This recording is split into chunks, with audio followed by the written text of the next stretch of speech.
Hello, everybody. Welcome back to the Reading and Culture podcast. I'm Chris, and this is Zara. and today we're here with David Earl Williams. The Hi, absurdilation. David. Hey! Uh,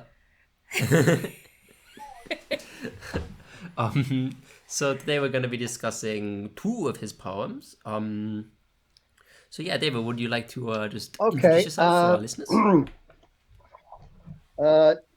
I'll do this it's from a book of mine, whatever. But okay. Uh, David Earl Williams has been his alias since birth, and he's not changing it. To be sure, you'd have to ask his mother and grandmothers to know the truth. But you can't ask them. They're sleeping now with the Hopewell and the Adena, who want their land back from the Cherokee and the Shawnee once they've had tripped it back from the mostly, but not exclusively, European rejects who are sitting on it now. All that can be said about the alias for sure is that it's a little bit like Mike Fink, King of the River Pirates. It's fluid.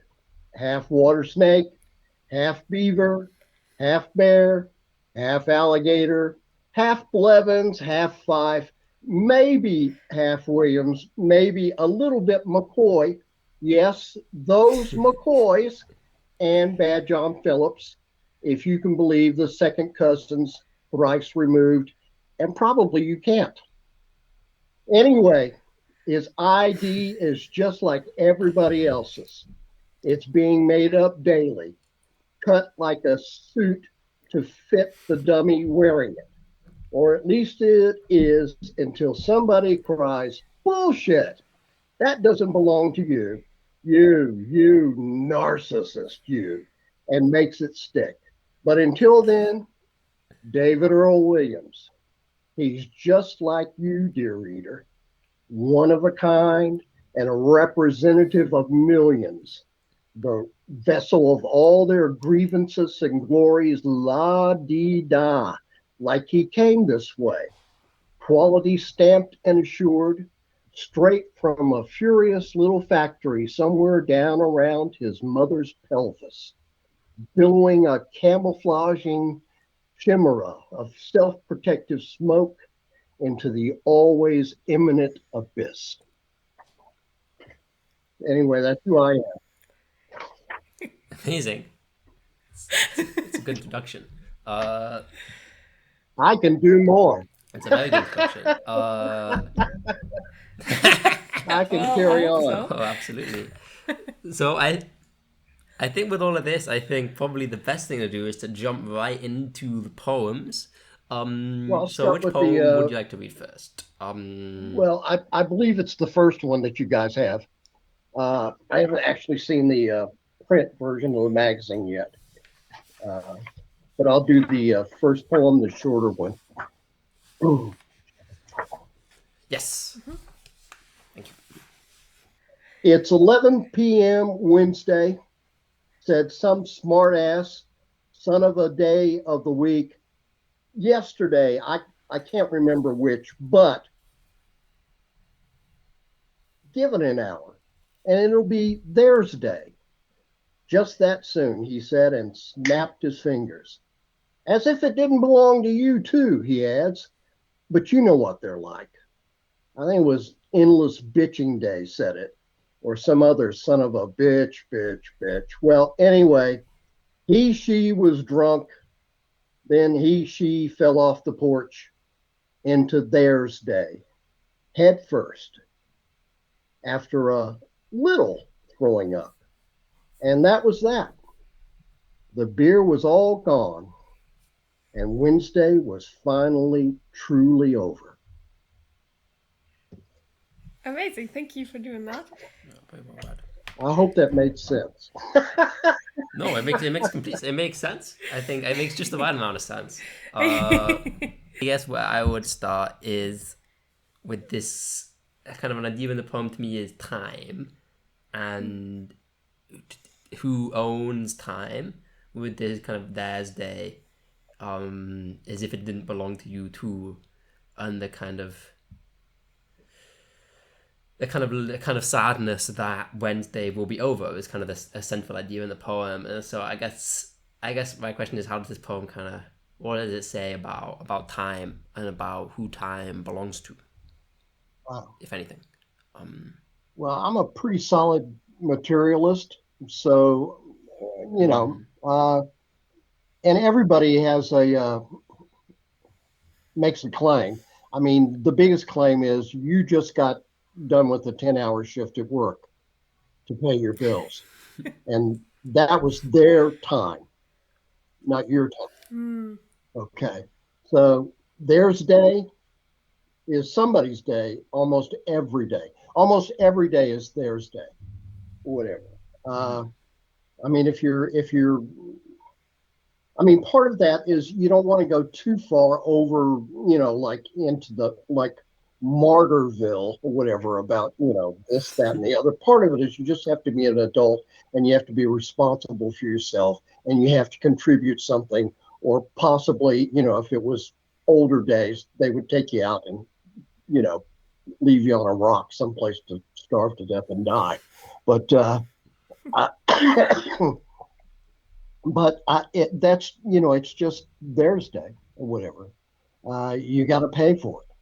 It's or it belongs to somebody else, or you're the not the right whatever. You're out of style. You're out of whatever. You're not part of the in group. You have a, Mm. a minority opinion. So it's their day, whatever. Uh, whatever you know you can drag Gramsci into this if you want to, but you can go around the block. You can have a little bit of Nietzsche, whatever, but uh, or Chomsky. Uh, but it's just there to stay, and most of us are just pluggers. So we drink a lot of beer. We fall head first into Thursday, and then Wednesday is over for sure. That's it. Mm. Mostly my poems are a lot of my poems are about fooling around, and now I will take drugs in order to uh, stop coughing. It's interesting that you say that kind of we are the person, we, if you will, are the person um, being kind of spoken about here, because I don't know, it seems like this smart ass who says, give it an hour and it'll be theirs day, as if it didn't belong to you too, but you know what they're like. Seems like a very unsympathetic figure. Well, yeah. Well, those who own Thursday are usually very unsympathetic about it because it's their turn, even if it's their turn all the time. So all that stuff. Yeah, he's kind of, he's a smart ass. He likes to complain. He's a bitch, bitch, bitch Mm. guy. He's kind of a stand-in for me, I would imagine. You know, I mean, most things in life are good only to the extent that you can actually complain about them and have your complaints shared with other people. I mean, that's if you go to work and you don't have people you around you that you can complain about stuff with, and to who will hear you and support you, then it's then it really is unendurable. That's so, yeah, I feel that. So anyway, yeah, it's just a little poem. It's a silly poem. I have a bunch of these. There's going to be a book of them eventually, called Mm. "The Days and the Dates and the States of Our States," and Mm. well, It's good to know. it's kind of self-explanatory right there. But that's for Mm. if if I get some sunlight and my money hangs out, and I can have the time to do that in the coming year, I'll put that together. Mm. So, and this would be one of these. Nice, lovely. Mm. So there's that. Oh, I think it is. It is. It's obviously a funny poem, and it is a little silly. But I don't think. I think there's a lot going on still. I think I really like it. I like this kind of poem. Yeah. I like the jokes. I don't know. I still think there's a lot to say, and a lot that it does say. Well, I think humor is important. I aim for humor. Mm, Uh, and Yeah. Nietzsche talks yeah, about, totally. not that Nietzsche is like a god or infallible or anything, but he talks about humor quite a bit, or whatever, about a down going and an overgoing. If you go Mm, down into the depths of Mm. how things are, you also need a certain amount of lightness and levity to get over it. You have to do down going and overgoing at the same time. See, I went to college mm. and I had several Oh. philosophy classes.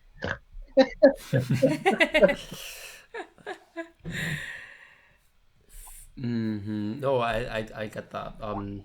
There is a lot of kind of yeah. It's good when things are funny. It's kind of it's a joy, and I think it's something that the poems aren't enough. Maybe it's kind of I always think like a joke is kind of like a poem.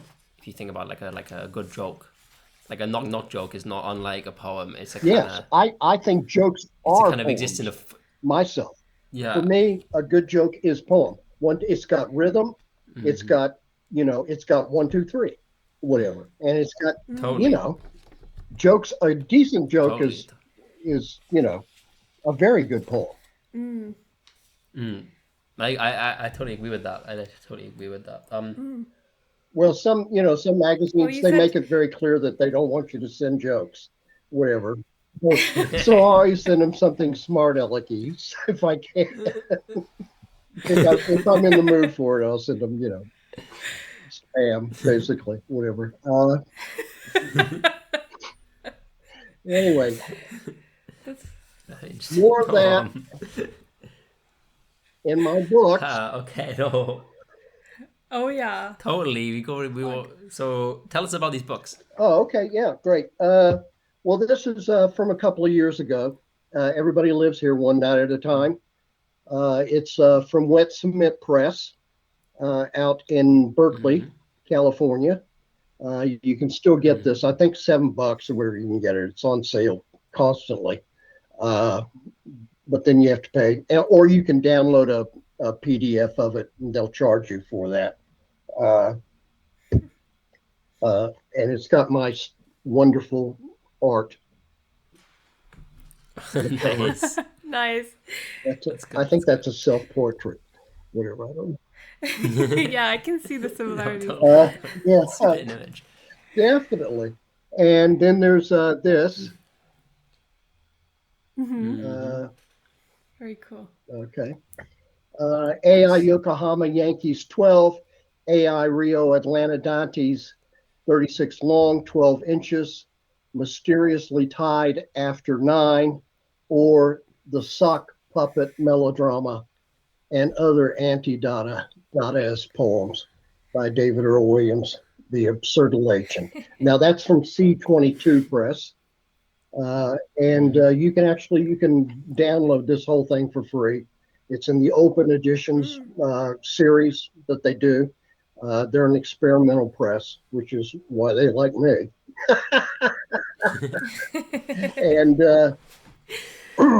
And yeah, you can get a free PDF, or you can order a copy if you want to pay me some royalties, please. Uh, and if you like print copies, you really get the art then, Mm-hmm. whatever. More Mm. of my Is that your art more as of my well on the great cover? art, whatever. That's Nice. amazing. It's a good drawing, I think. Well, Yeah, those that's are my great. books. Amazing. If people Mm. want them, want to read them, whatever. As I said, AI Yokohama Yankees is free if you want to download it, and it's 47 pages of sterling goofiness, goodness, and weirdness. I know. Uh, Yeah. No, I had a bit of a read of AI Yokohama. I can't remember the rest of the title, unfortunately, but I had a bit of a read of it, and I think it's really good. So I would definitely recommend people Okay. to check it out. Because I think if you like this stuff, especially, you'll definitely like that. And why wouldn't you like this? No. I would like to hear about the phrase Dadaist poetry. Walk me through that. Okay. All right. Well,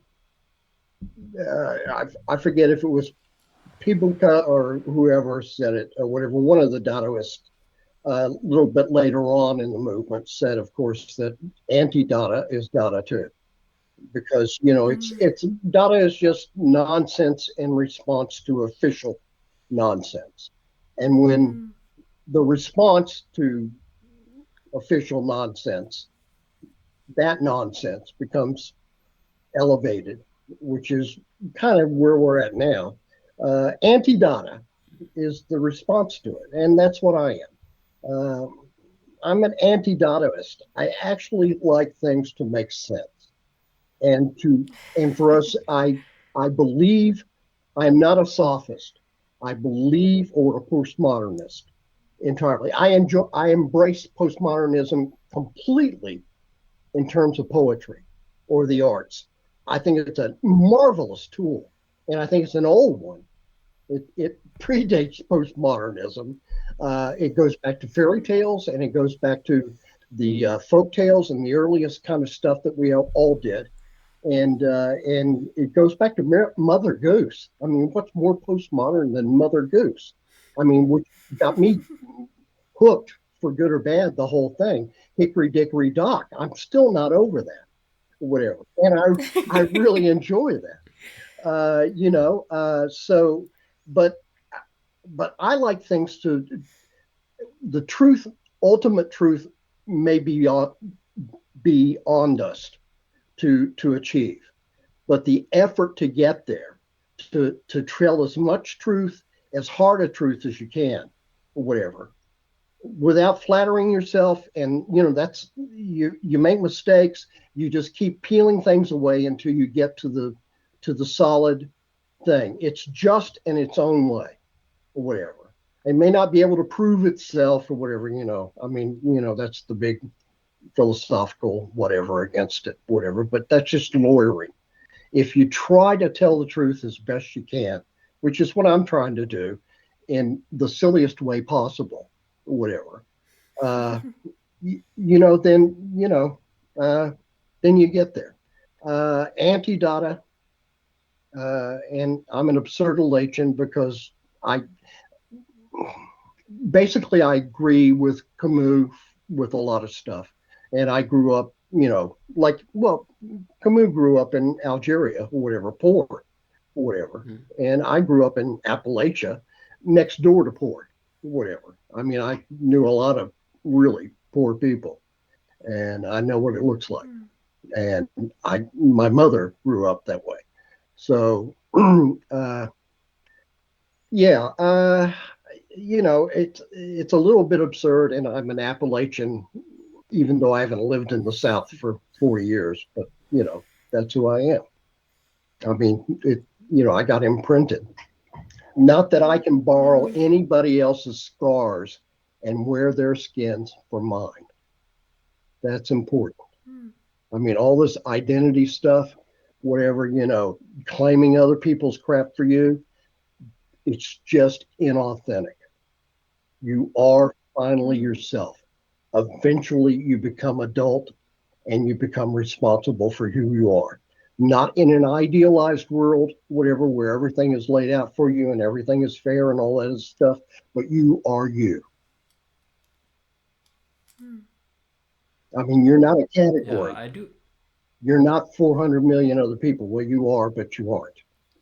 Finally, you're the Yeah. odd miracle that is you.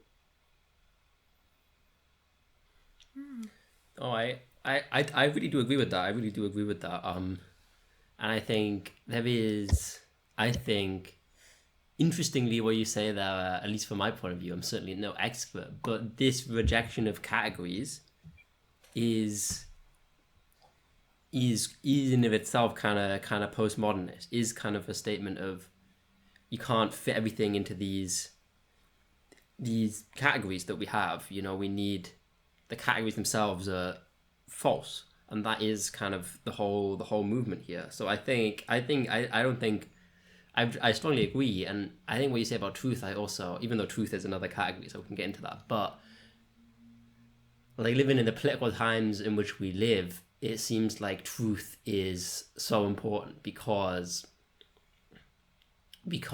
like of what's going on, because it seems so to matter so little so often when in politics, and you have to hope eventually there's some kind of eventually the truth is gonna exist, and that should matter. But so I'm British, so I lived through Brexit, right, which was a whole anti-truth movement, a whole attempt to kind of, there were facts about the European Union and that it was generally good, and then there was a whole bunch of lies about it, and then the United Kingdom left the European Union, and then now everybody knows the truth. Everybody knows the truth that that was a terrible idea, that only happened because of a lot of lies, because of a bunch of billionaires funding it. But that seems to not matter. That seems to, oh well, it happened now. They're kind of, so, and you hope at some point people are like, oh, I realize the truth now. The Brexit was actually a complete lie. And then that should mean something, and it just doesn't. And that is very disconcerting. So I think truth is more important than ever, maybe. And I kind of, but the problem is, I don't think the truth exists. It's getting truth to matter, is I guess how I would look at it. Like, how do we get people to care about what is true? Because I feel like most people know what's true, they just don't care. They just rather Yeah, have something else yeah. happen. I'm from the '70s, where people knew all kinds of things that weren't true.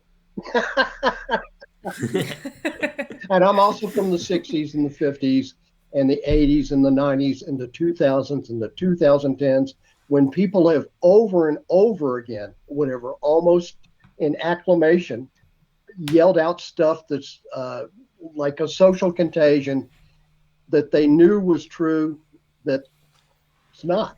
Hmm. Yeah. So No, objective it's truth certainly not. is always true. The big thing about objective truth, when you look at it with math, you look at it with other stuff or whatever, is it can get you to the moon, it can remove brain tumors, it can do a lot of things, whatever. And it's not out to get you. It's not, it's impersonal in the best way. It's impartial. Uh, it very often will tell you stuff. I mean, a lot of group troops and stuff that you'll find or whatever that people share with one another and they're very invested in is stuff that flatters them for one reason or another. They find it flattering to believe that. But if you're looking at objective truth, it doesn't flatter you. I mean, you might be lucky and stand in the sunlight for a second, whatever, but mostly it's impartial. It doesn't care at all. And it's like we are in something bigger than just us, or bigger than just human society, or what we can construct out of it with words. We're bigger than words. I mean, in the '70s, people really intellectually incurious, lazy people would often say, that's just words. Doesn't mean anything. Words. Well, yeah, I mean, that seems to be more and more true. People are more and more invested in words, and the words don't mean anything. It's just a series of oxymorons and neologisms. From where I sit, everything is the opposite of what it used to be, whatever. It's been inverted, whatever, and it's done so in a way that Foucault, Foucault, whatever would say, it's about power. It's about having power over the conversation, over the words, all this other stuff. But there's stuff outside of all of this. I mean, there's nature, and You represent nature or whatever, at least partially, because you have bodies. I will tell you that your body will change and that you will get older and that all the toxins that you've managed to accumulate and all the very enjoyable things that you did earlier in life uh, that are, you know, you're going to pay for. And eventually you're going to die. You're going to be killed. You can't get out of nature. You can't construct your way out of nature. Uh, it exists. I mean, nature's not supposed to exist now. Everything's within this. You know, I read Baudrillard and all of that in the early 80s when that was first coming to New York, when I lived there in the East Village, because I was so bohemian and also completely broke uh, above the guys or whatever who were selling Coke out of a cat food store. Uh, it anyway, I read Baudrillard and it's wonderful poetry. That's the idea. That's the thing about a lot of this postmodernist philosophy stuff is that it's poetry. Whatever. Baudrillard is Mm. poetry. Deleuze poetry. Whatever. I mean, whenever they make allusions to science or math or something else, it's completely bonkers, nutty stuff. Mathematicians and scientists, they all go, "Oh my fucking god, the level of ignorance," or whatever. But it's poetry. It's suggestive. The problem with the poetry is that it just goes round and round and round and round. After I read maybe my seventh Baudrillard, or whatever, and Gutiari and all the rest of them, uh, and immerse myself in what were their names? The French guys or whatever. Well, whatever. Anyway, the other French.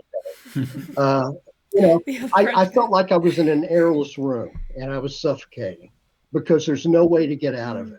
it. It's all self-referential. It proves itself Mm. over and over and over again by never addressing any questions. It just there's one joke and they tell it over and over and over again or whatever. And this is supposed to be the Mm. big secret. And this is how they do control, you know? Mm. Mm. No, it's very interesting.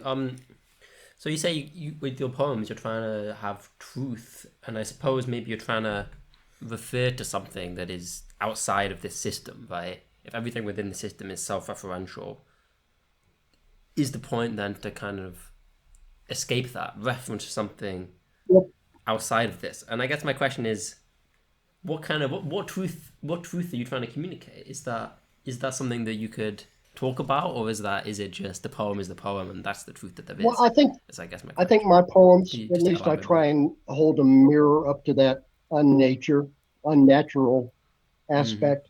Also, poems and all that stuff were not reality. We're entertainment. Mm. Uh, Mm. Very true. and we're engagement or whatever with the way of thinking or whatever. It's, you know, so, I mean, as I say, postmodernism here is just fine and dandy by me. I love it. I love it. I love, dancing and entertaining and telling jokes and making sense. I love Finnegan's Wake, whatever, which I can't read any better than anybody else can. But I did get clued in years and years ago that if you took any 2 pages of it, just dip in where it seems to attract you, whatever, what you have is the greatest prose poetry ever written. And it's very dirty Mm-hmm. Mm. and it's very funny and it's chock full of jokes. So Mm. uh, Interesting. I mean, he does have something to say about the world, but mostly what he has is a certain amount of joy at fucking around. which is what I endorse. And for and for poets and poetry and art, where we're not to be Mm, so serious. I mean, mm, if you open a book and there's not a joke in it, and within 10 or 12 pages or whatever, for God's sakes, get out. I'd like to ask you what kind of things you like to read nowadays, and what kind of influences you in your own writing. Uh, well, here I'll read you something or whatever. It's not mostly I read these days. I've been reading Sandberg, who's supposed to be a terrible poet, and that may be why I really love him. Uh, I mean, not that I agree with everything that comes out of his mouth, but he's kind of wonderful. Uh, mm, and he's very working class, and like me, he's from a rural background. I, you know, uh, uh, I tend to trust writers who I sense have at least once in their life walked through a barn lot, or Interesting. fed a chicken or a pig, or been at a hog slaughtering, mm. whatever, uh, or seen it's a big impression on me when I was like 6 years old. I saw a chicken hawk take one of my granddad's chickens, whatever. Oh God. Life and death in the circle of everything right there. Also, it was a sound that was Mm, pretty Mm. bone chilling. Okay, the poet mm. speaks. This is from Everybody Lives Here, One Night at a Time, and it's basically me answering my editor over there at Wet Cement. Uh, some of his questions. I come at all of this poetry business by way of theater, by way of Sophocles and Shakespeare, I reckon, but also B. Brecht and the idea of the estrangement effect applied to poetry. And by way of Chomsky's dictum that the only real difference between a dialect and a language is that the language has an army and a navy. And by way of Charles Olson's projective verse essay, which also gave me another permission I felt to do what I wanted to do, which was to create little engaging, strange, and absurd shepherdish stage monologues. Because I also come at all this by way of failure. I am a failed actor, a failed stage director, a failed playwright, not totally failed, but failed anyway. I made a living here and there, but finally it got too hard. Poetry, I can do. I can afford to do it. Failure doesn't really matter. Failure is the nature of the business of living and getting on with living and writing poetry. I recently had a run of 48 consecutive rejections. Ha! I said, and then cried into my pillow. So, an old failed actor, I can tell you that your feelings are fickle. And so don't put your hearts into all of them, kids. Get on with it. It'll be over soon enough. Rosebuds, right? They'll better, says Beckett, another great stage poet. And I can take my time while living the menial life with poetry, years of time. A lot of my pieces have hung around in my notebooks for 10, 20, 40 years until I forgot them. And then came a day that's not too long ago, and I rediscovered them, thinking, oh, what's this? And then I attached a new ankle bone to an old leg bone, and here we are, entertained with a little spicy mustard on it, I hope. And this seems like a real good place to end because I'm getting to be an old man and I could go on and on and on. And is everybody confused enough? Because that's a good place to be too, I think. Let the piece itself tell you what to do, things you never think of doing on your own. I think Olson said that, right? I think it's time to move on to the second poem, if you don't mind. Okay. Picture this. Number 10. The Weasel's Claws, a short, a partial history.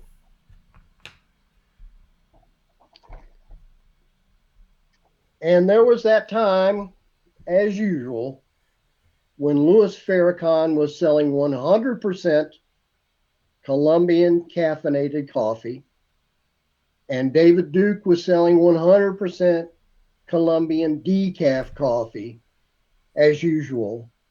And their commercials were running back to back on the TV, as usual. So it began to seem like, as usual, they were selling the same full flavored, self rising encyclopedias, glossaries, Pictionaries, medium roast, and coffee creamers, as usual. And then that same non miraculous year when the holidays come on, as usual, and business and business continued as usual. And as usual, Martha White flowers fell from the skies like magic outside our usual windows, as provided by Minnie Pearl and Aunt Jemima, as advertised at Nashville and Brooklyn, and intergalactically good, as usual, and rose, as advertised, 6 to 12 inches in places, as usual, onto the Standard and Poor's Fortune 500 fix 'em, mix 'em, confuse 'em to hell reports, as usual, for our all new end of the world day to come, Screaming Day celebrations, with savings and promises and redemptions for everyone who really, really wanted it, as usual. Pop goes the weasel clauses, and we booked the marching bands and balloons, as usual, to accompany the wheedling and whining and bargaining that comes with the vertigo of angsty endingness, and bought the TV spots for the end of the world sales right between the coffees, as usual, that and nearly every year, the end of a business cycle. Mm-mm, mm-mm, mm-mm. Oh, that is real good coffee, neighbors. 15% off if you act now. That's great. This is such a rich poem, I think. Yeah, I Oh, love it. thank I you. love I'm that you guys enjoyed the stuff and picked it was really wonderful. It's great to me. it. No, it's really amazing. It's really we didn't get any submissions like it, and we both really like Beckett, and it's kind of, at least for me, it reminds me a little of this kind of kind of writing, absurd, Yeah, Yeah, yeah, I can see that's but kind of it's happy days, and it may be like the kind of yeah. Happy Days is one of my favorite reads ever, it's so really. good. Yeah. Mm, Mm. I love Well, it. yeah, Yeah. that's high praise. Thank you. That is true. True, that is high I'll praise. put that on a pillow and sleep with my head on it. The pillow that you cry on after the 48 rejections. Yes. No, I've reading this poem. It strikes me that so it's I don't know. There's a poet Harriet Mullen who I really like, and she has a collection called It's hard to say the name. It's Supermarket, but the letters are blacked out so that it spells out sperm kit. Um, and that has a lot of kind of found text from advertisements and a lot of kind of things like that. It's all about kind of consumption. And I guess my question would be like, these there's a lot of text here that's clearly from adverts, from a kind of commercial setting. And is that made up, or is that from real advertising? No, Um, you recognize something real there. I mm, do a lot of collaging or whatever. mm-hmm. Actually, you can see some of my collage art, whatever. Uh, which I well, let's see. I don't know. Oh, nice. Yeah, I did that when I was having a nervous breakdown and couldn't write for a while. Uh, I'm obsessive enough, if nothing else. Uh, anyway, uh, yeah, I go through magazines and books and these days more stuff I get off the internet, and I'll find collect two or three words that go together, or maybe not in right away, but I'll just pick stuff out of writing or whatever, Mm. phrases and this and that, and then I'll write them in a notebook someplace and put here and there and there, and then I go through and because I like connections, I like stories, I like having a plot. I'll put them all together, like uh, Mm.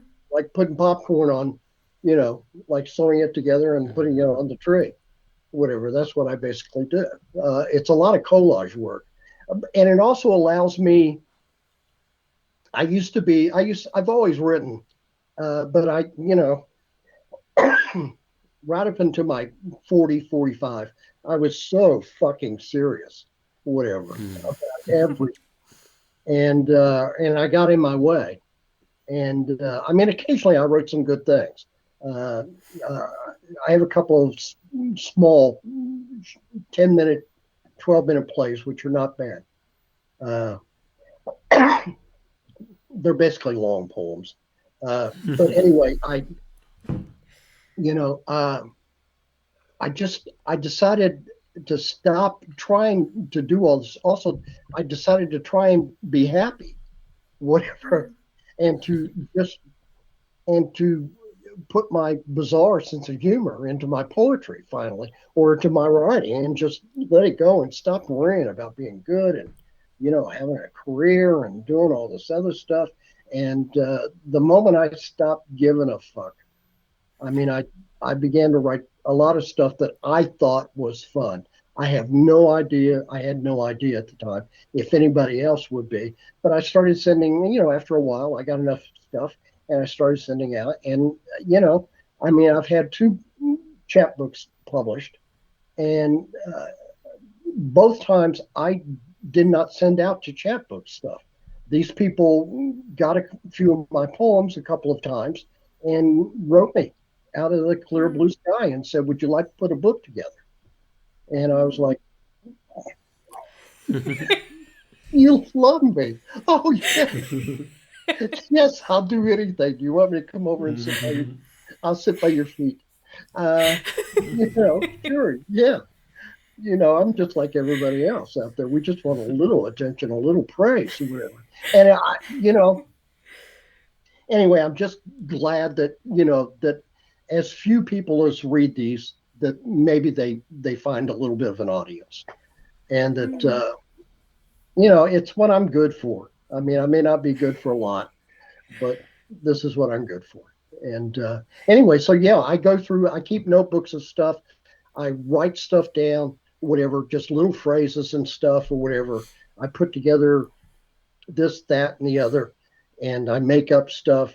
And a lot of it is really awkward and hard to string together. And then I string it together, and then I chop some Mm. stuff out and all that stuff. But it's basically it's coat of many colors kind of stuff. I put it on the sewing machine and sew it together and chop some out, and that's exactly how that poem came together, Mm. because it's not a thought that I had originally. I mean, I Mm. discovered it as it came. And I've learned to trust that what I believe, that what I think, who I am, it will come out. I don't have to worry about what I'm going to say or who I am or what I'm translating to whatever. I mean, that will all take care of itself. And I can Mm, never stop being me. mm, I mean, I spent a good deal of my life trying to stop being me, or whatever, mm. trying to be, well, up until you're 25, your fondest wish, 25, 30, is that you turn into somebody else all of a sudden without your problems. Presto changeo and really and that works. But that doesn't work. Mm, That hardly ever happens. So that's it. Yeah, yeah. I did a lot of. It's a lot of collage stuff. mm. Basically, yeah, I collage stuff together. Probably because I can't afford to buy new things or classical education. If That's so fascinating. Thank you for telling us Mm, all of that. That's so interesting. yeah. And I honestly I would have never thought that this wasn't something that you really tried to express. So it's so true what you say that it just does express something in the end, even if you don't Mm, start out with that.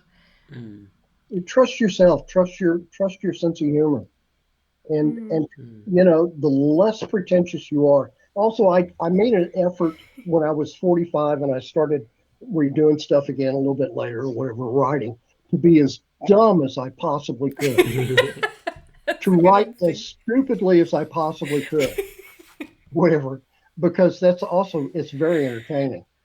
And Yeah. the dumber you write, you'd be amazed. The dumber you write, the smarter you sound. That I I mean, that's I so mean, true you actually, actually yeah. you just get around yourself and your governors and all that other stuff, and you actually instead of pretending to be smart or trying to be or aping somebody else's opinions or trying to fit into this or that, you become yourself.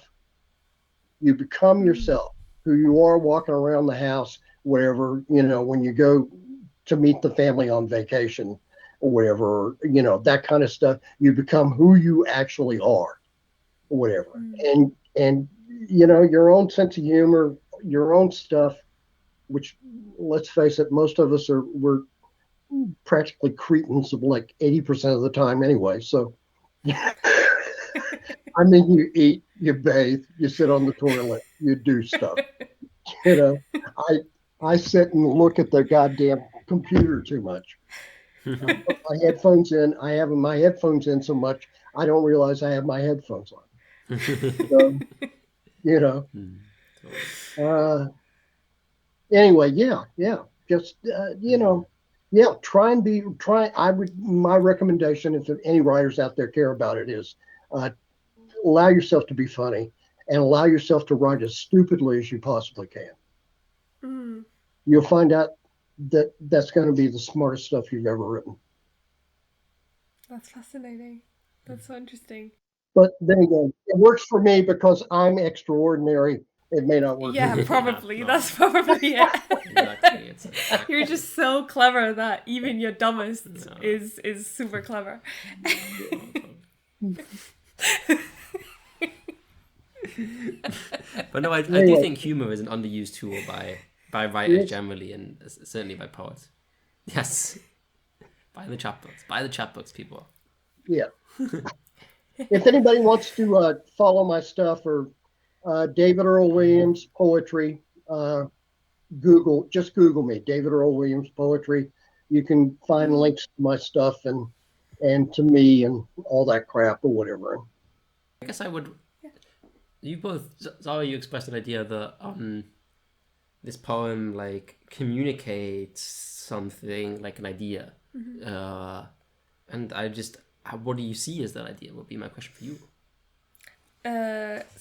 There's something certainly about uh, like capitalism and consumerism and Mm-hmm. advertising in the end times, in the apocalypse, and how it's still going to, people are still going to write ads in the in the apocalypse, and kind of the bizarreness of that. That's what I see. Uh, yeah, the end times are, the end times are always they're ongoing from Mm, before I was born, and it was the kind of thing mm, you used to hear people talk about in church, and then it was a something you made fun of people about because it was always the end of the world. And then I remember the first Earth Day. And then we've moved on since then until if you're not pulling your hair out and running around like, you know, Chicken Little, you know, but, I mean, and people make money off of this, whether it's true or not. And you can debate all of that stuff or whatever you want to. Maybe I think it's a matter of how severe it is and how soon, or whatever, and all that stuff, whatever. But and what the solutions are, or whatever. But it doesn't matter if you make sense or not. Most people want to, they want to sell the end of the world, or some people want to sell the end of the world. I have no problem with capitalism. I have some problems with, well, I mean, I have a problem with predatory capitalism, and I have a problem with lying. Again, to me, it's telling the truth. Uh, and capitalism sometimes has a real problem telling the truth, but then again, you can't figure out exactly how many people Stalin killed because they didn't keep very good records and they didn't like to remember. So there's that. I would say we get back to poetry, talking about poetry and writing. And I mean, it's kind of, I guess it's kind of related, but it doesn't necessarily have to be the question that we ask everybody. That is kind of, what is your perspective on the place that writing and poetry have in the kind of wider culture and the importance it has or maybe has lost, or just whatever comes to mind when you hear that. Well, I don't know. It's a question about literacy, partially, which seems to be going down. On the other hand, people do read short stuff, so maybe there's a future for poetry there. And they also advertising is going great guns or whatever, and it hasn't let up. And that's the most potent poetry of our time. Advertising and lies, and in-group exhortations to buy this or do this or conform to that or whatever. Or I'm cynically, I say it's lies. I like the old lies, like the mouse, the dish ran away with a spoon, whatever. That's the kind of lies I like. So lying and advertising is probably the most potent poetry we have. But the old stuff is like hanging on, or whatever. I mean, there's a ton of it now, or whatever.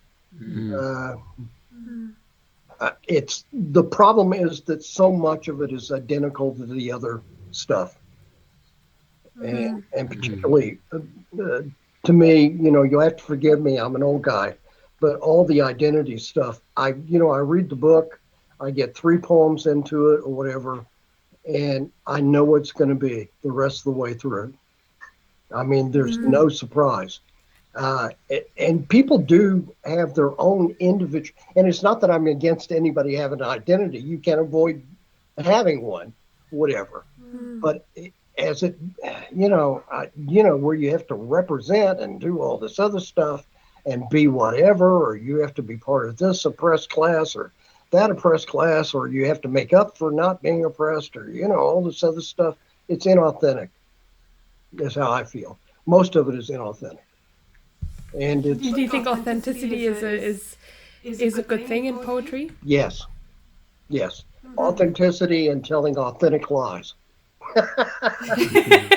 doing authentic make-believe instead of make-believe by the number. Doctrinaire people produce really boring art, soul-crushing, terrible art. All I can tell you, my experience of it is. And part of this is that for me, I grew up in apostolic, fundamentalist Christian churches. So when the world has become very apostolic and not Christian, but rolling in the aisles, barking at the moon, whatever, screeching in PhDs, whatever, dogmatic. Uh, you know, uh, Everybody has whatever, and it doesn't matter if it makes any sense or not, or if it's true or whatever. But they play their roles, and they get out there and they roll in the aisles, and they do all this stuff or whatever, and it's inauthentic to me. I mean, I lived through being born again and all that stuff, and left the church by the time I went to college. But I went through it. I went all the way through it as sincerely as you can, and came out the other end. And I just have, for me personally, I get a whiff of it or whatever, doctrine, and being in the church, and the church of, I mean, for me, forgive me, the church of woke is just another church. And just as much as the church of Tucker Carlson, whatever the Jesus Christ, that's another one. Everybody has to divide up, and they have to be on sides. I don't want to. I'll just pick and choose whatever I agree with that seems to make sense to me, that I can actually make fundamental sense out of, that I can use in my day-to-day life, or whatever. I'll use that, and I don't care who you are that said it. I'm not here to join a club or whatever. So, but people are joining clubs right and left. They love to do that or whatever. So I don't know. Human beings are bizarre. Yeah, I guess they I are. agree with that. I agree with that. Yeah, no, it's interesting. It is. There is.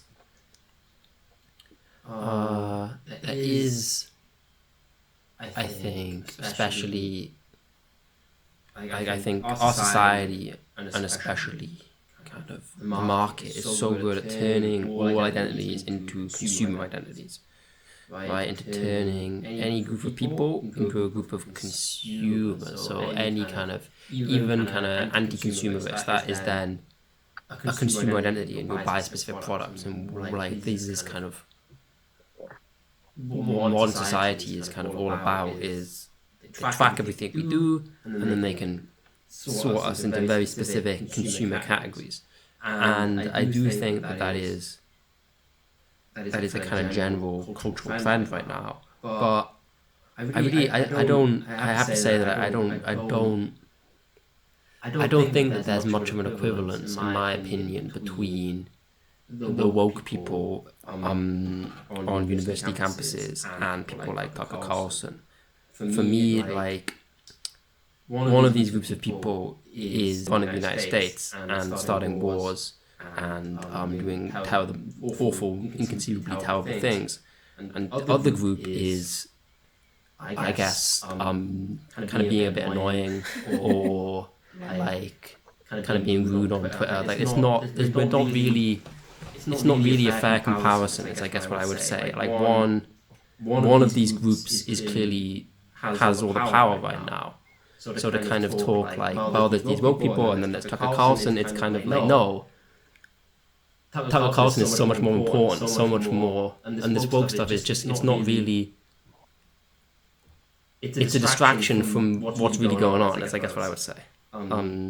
But I don't want to talk too much about politics. I'm sorry, I keep going back to it. I don't know what you would think about that. Well, poetry is politics, but it's not. So that's true. No, that's true. That's true. No, exactly. I was going to say it's in the poem or whatever also. Mm-hmm. And in the poem, there's Louis Farrakhan. He's selling caffeinated coffee, and then there's David Duke. I should have probably had this backwards. David Duke, former, head of the Ku Klux Klan, or whatever, Grand Knight. He's selling 100% Colombian decaf coffee. And that's basically what, a lot of 80s politics, talk show kind of stuff was in New York. I mean, it was either one guy or the other saying something outrageous, and it's part of it is a sales tactic. I mean, you get attention, you make sales, and Farrakhan's still running his thing in New York. Uh, uh, Nation of Islam has teamed up with Scientology to make money. And, I mean, there's still 12 knotheads somewhere in Louisiana who are, all into David Duke. So, I mean, a lot of this is late stage capitalism, whatever the hell it is, flailing around for markets. On the way to the end of the world, people will, they'll find their focus groups and they'll make sales. Oh, I agree with that. I very much agree with that. That there's I mean, the conflation of the consumer with the to be player devil's identity advocate, is concerning. consumerism will, serves people a little bit or whatever, because I grew up on a farm. Both my grandparents were farmers. And I left that. My parents left that. Nobody wants to get up at 4 o'clock in the morning in the dark and go milk the cows anymore. And we don't want to, slaughter our own pigs and cows and the rest of that stuff and do our own butchering and the rest of it or whatever. It's really a hard life. It's very convenient to go to the store and get stuff. That's very true. It's very, very true. I think. I mean, give me a little bit of consumerism. I mean, just don't lie to me so much. Just don't lie so goddamn much. Anyway, that's Interesting. see, my big thoughts are really small ones. So I think it's good stuff. try not to lie. Okay. Unless it's a really good lie and there's a joke at the end, whatever. Well, that seems like a good place to end this episode, and to once again remind the listeners to check out David's chapbooks, and we'll link them, and you can read these two wonderful funny poems on readingintoculture.com. So check it out, and see you next time.